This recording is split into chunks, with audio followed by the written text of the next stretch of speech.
Hello छात्रों, आपको मैं आज अर्थशास्त्र विषय में महत्वपूर्ण पाठ है राष्ट्रीय आय।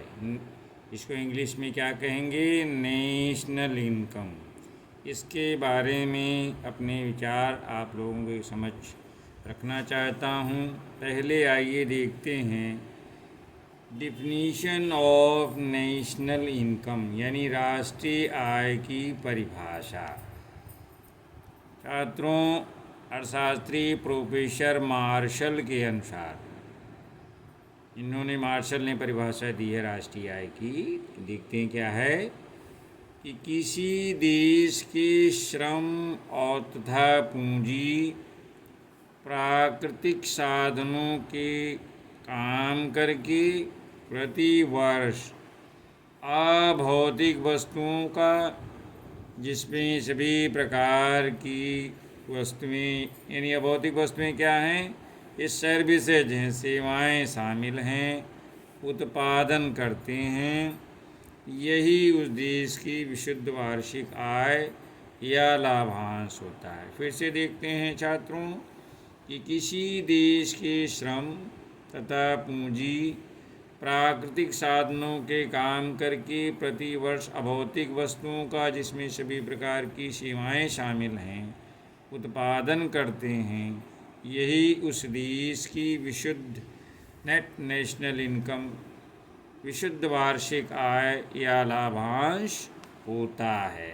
दूसरे अर्थशास्त्री हैं साइमन कुजनेट्स।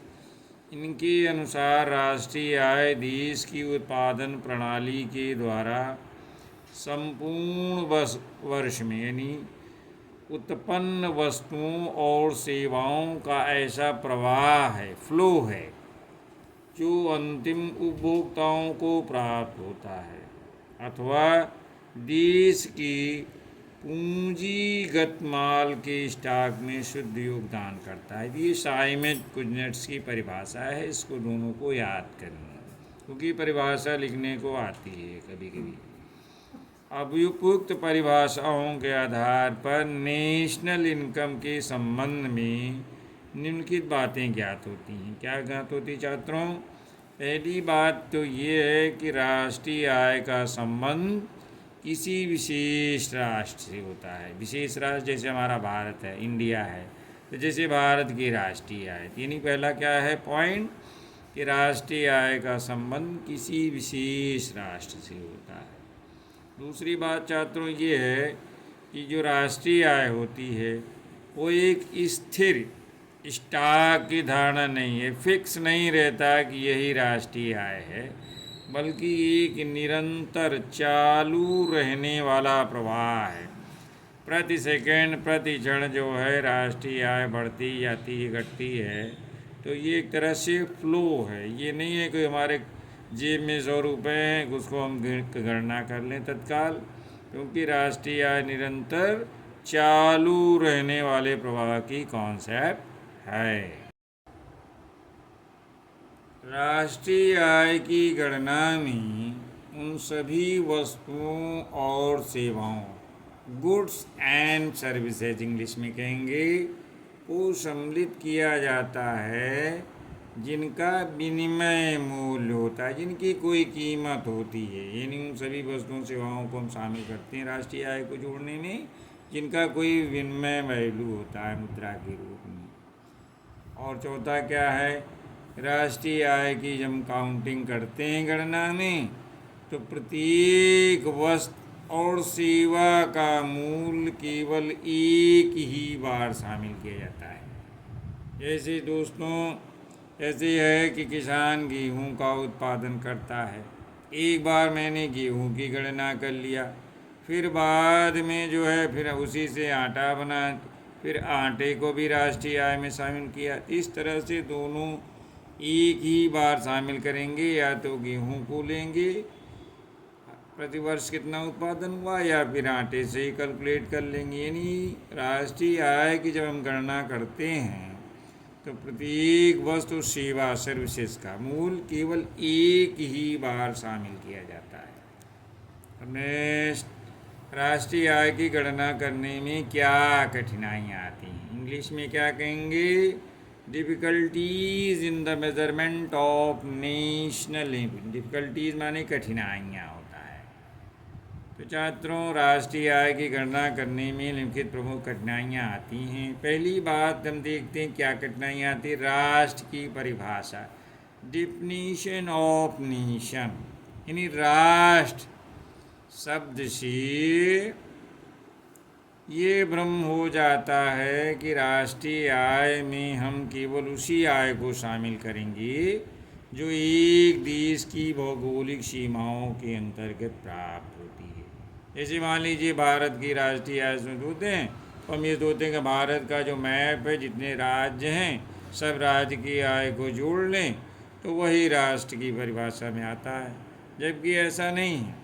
जबकि एक देश की राष्ट्रीय आय का संबंध वो देश की जो भौगोलिक सीमाएं हैं उनके अंतर्गत उत्पादित आय के साथ साथ अब उस देश के निवासियों द्वारा दूसरे देशों में जो इन्वेस्ट करते हैं, जैसे यहाँ के व्यापारी दूसरे देश में इन्वेस्ट करते हैं, तो जो उनको ब्याज, बैंकिंग, बीमा आदि के रूप में रुपया मिलता है, तो उस आय को भी हम नेशनल इनकम में शामिल करते हैं। तीन ये कठिनाई आती है कि राज्य की परिभाषा क्या ली जाए।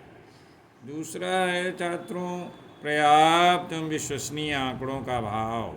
राष्ट्रीय आय की गणना करने के लिए उपभोग, उत्पादन, बचत, निवेश, इसको कार्यशील जनसंख्या आदि के संबंध में सही आंकड़े। अमौद्रिक अंक। अमौद्रिक अंक क्या है? यानी मुद्रा का जो लेन देन होता है।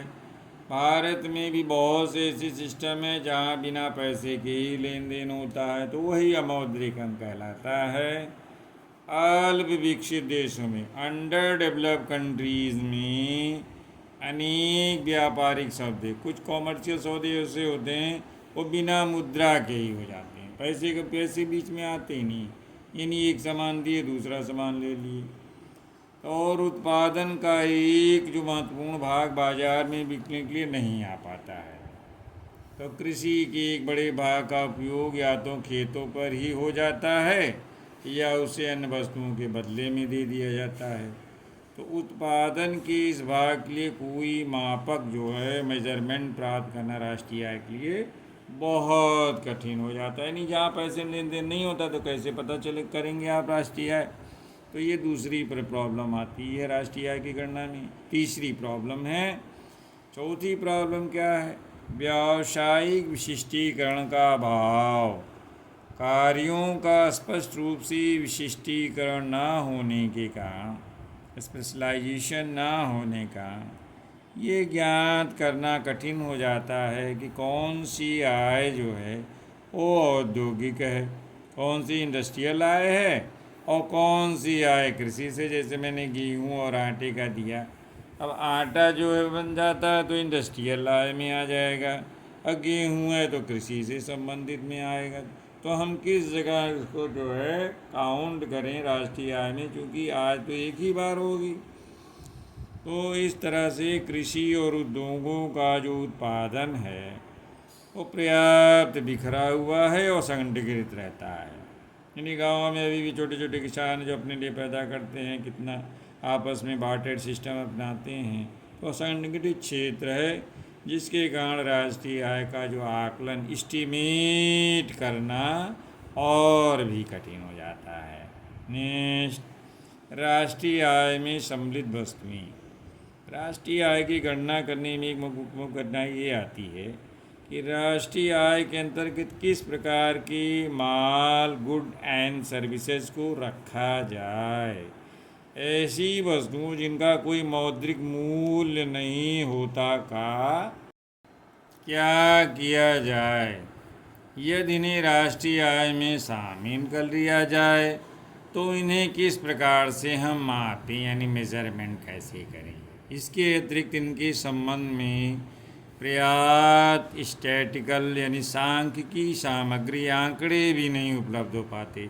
यानी जहाँ ऐसी वस्तुओं का जिनका कोई मौद्रिक मूल नहीं होता, जिनका कीमत होती ही नहीं पैसे में, तो उनका क्या किया जाए, तो उनको कैसे राष्ट्रीय आय में शामिल करें, इन्हें किस प्रकार मापें। और दूसरी बात यह है छात्रों की इनके संबंध में पर्याप्त आंकड़े भी नहीं उपलब्ध हो पाते हैं। नेक्स्ट, रीति का चयन। छात्रों, राष्ट्रीय आय को मापने के लिए एक प्रमुख कठिनाई ये आती है कि मापक प्रणालियों में से राष्ट्रीय आय की गणना करने की 2-3 प्रणालियाँ हैं। उत्पादन विध, व्यय विध, मिश्रित विधि। तो इसमें किसी एक का चयन करने संबंधित है। अब कौन सी प्रणाली अपनाएं, तो इस संबंध में सुझाव दिया जाता है, सजेशन, कि उपलब्ध आंकड़ों के, जो हमारे पास आंकड़े देश भर में उपलब्ध हैं, उसके अनुसार किसी भी एक प्रणाली को अथवा सभी प्रणालियों को एक ही साथ अपनाया जाना चाहिए। देखिए कितनी समस्या आती है, कितनी 3 राष्ट्रीय आय की 2-3 विधियां हैं, और या तो कुछ ही कहते हैं कि या तो एक ही प्रणाली को अपना के काम, मतलब राष्ट्रीय आय का कैलकुलेशन कर लिया जाए, या तो सभी जो प्रणालियां हैं, आय विधि, व्यय विधि, इन सब को जो है मिला करके करें। नेक्स्ट, सरकारी आय और व्यय। सरकार द्वारा जो लगाए गए कर हैं, यानी टैक्सेस हैं, किए गए जो व्यय हैं, यानी एक्सपेंडिचर इंग्लिश में कहेंगे, यानी सरकार द्वारा लगाए गए कर और किए गए जो व्यय हैं, यानी सरकार टैक्स लगाती है, इनकम टैक्स, सेल टैक्स, सरकार व्यय भी करती है बजट पास करते समय, घाटे का बजट व्यक्त, तो द्वारा भी राष्ट्रीय आय को मापने में कठिनाई उत्पन्न होती है। विभिन्न देशों में इस संबंध में समान स्थिति नहीं पाई जाती। नेक्स्ट, विदेशी फर्मों द्वारा प्राप्त की जाने वाली आय। राष्ट्रीय आय को मापने के संबंध में ये कठिनाई ये भी आती है छात्रों कि जो फॉरेन फर्म्स हैं, विदेशी फर्में हैं, उनके द्वारा प्राप्त की जाने वाली आय को उस देश की राष्ट्रीय आय माना जाए।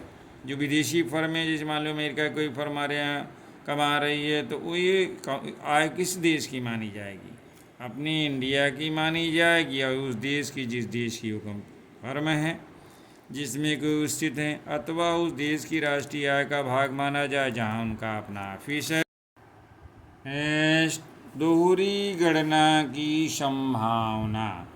राष्ट्रीय आय का जब कैलकुलेशन करते हैं, यानी उसकी मापते हैं, गणना करते हैं, तो अनेक प्रकार की आय के दोबारा सम्मिलित किए जाने का डर रहता है। जैसे मैंने आपको कि किसान के द्वारा उत्पादित गेहूँ और फैक्ट्रियों में उत्पादित आटे का मैंने उदाहरण समझाया है कि पहले या तो हम गेहूँ को शामिल करने के, हमारे देश में किसान की आय कितनी हुई, वो राष्ट्रीय इनकम में शामिल हुई, और दूसरी ये कि वो जो गेहूँ आ गया बाज़ार में, फैक्ट्रियों में उसको जो है आटे के रूप में पैक किया गया, तो वो औद्योगिक आय है। तो एक ही चीज़ को हम 2 बार शामिल करने का डर रहता है। ये कठिनाई विशेष रूप से मापन की उत्पादन प्रणाली के साथ जुड़ी हुई है। तो इस गलती से बचने की सर्वश्रेष्ठ प्रक्रिया यह है कि केवल उन वस्तुओं और सेवाओं, गुड्स एंड सर्विसेज को एस्टिमेट किया जाए, यानी आंका जाए, यानी उनका कैलकुलेशन किया जाए, जिनका अंतिम रूप से प्रयोग होता है। जैसे मतलब ये कि इनका अंतिम रूप है आटा है, तब अंतिम रूप से जो बन जाए किसी चीज़ का, तो उसका वही वाले का हम प्रयोग करें, सुझाव दिया जाता है। ये बस सर्वश्रेष्ठ व्यक्ति उन्नति। नेक्स्ट, सामाजिक और आर्थिक पिछड़ापन। लोगों के सामाजिक आर्थिक पिछड़ेपन के कारण भी अनेक समस्याएं उत्पन्न जाती हैं। लोग प्राय जो है अंधविश्वासी होते हैं, और क्या होता है, किसी से अभी आप इनकम पूछ लीजिए कि आपकी कितनी है, तो बताएंगे नहीं। कुछ लोग तो बड़े गर्व से बताते हैं, कुछ लोग बड़े छुपाते हैं, तो और अपनी आय को सरलतापूर्वक सही ढंग से नहीं बताते। और दूसरे कुछ लोग तो बेचारे बताना भी चाहते, तो पढ़े लिखे होते नहीं, अशिक्षित, तो वो सही ढंग से लेखे भी नहीं रखते। लेखा क्या होता है, अकाउंट, रुपया पैसा जोड़ के जो रखा जाता है उसी को लेखे कहते हैं। तो अशिक्षित होने के कारण वे सही सही लेखा अकाउंट भी नहीं रखते अपने पास, कितना कमाए उमाए हैं, कितना उनका उत्पादन हुआ है। और जो भी लेखे कर उनके पास लेखे मतलब अकाउंट्स, इंग्लिश में कहेंगे तो ज़्यादा समझ में आएगा। हिंदी शब्द थोड़ा सा विचित्र लगता है, लेकिन इसको लेखा या लेखे प्लूरल हो गया तो लेखे, तो जो उनके पास लेखे उपलब्ध होंगे अकाउंट, वे कम विश्वसनीय होते हैं। जब पढ़े लिखे नहीं हैं तो कितना अच्छा डाटा कलेक्ट के रखेंगे। तो दोस्तों छात्रों, आज आपको राष्ट्रीय आय की परिभाषा और राष्ट्रीय आय की गणना करने में जो कठिनाइयाँ आती हैं उसके बारे में मैंने बताया है। अर्थशास्त्र में ये बहुत परिभाषा और उसकी कठिनाइयाँ पूछी जाती हैं, दीर्घ उत्तरीय प्रश्न रहता है। राष्ट्रीय आय की परिभाषा भी जो है 1-2 नंबर लघु उत्तरीय में आता है, तो दोस्तों उसको कायदे से तैयार कर लें। धन्यवाद छात्रों। आपको एक ऐसा वीडियो कैसा लगा? अगर लगता है तो लाइक करें, कमेंट करें और सब्सक्राइब करें मेरे चैनल को। लगातार देखते रहें, क्योंकि अर्थशास्त्र में भी और बहुत से चैप्टर हैं, व्यष्टि अर्थशास्त्र और समष्टि। अभी मैं समष्टि अर्थशास्त्र के चैप्टर का वीडियो डाल रहा हूँ, जो कि आने वाली यूपी बोर्ड की परीक्षा जो हाल में होने वाली है उसमें आपके लिए काफ़ी उपयोगी साबित होगी। धन्यवाद।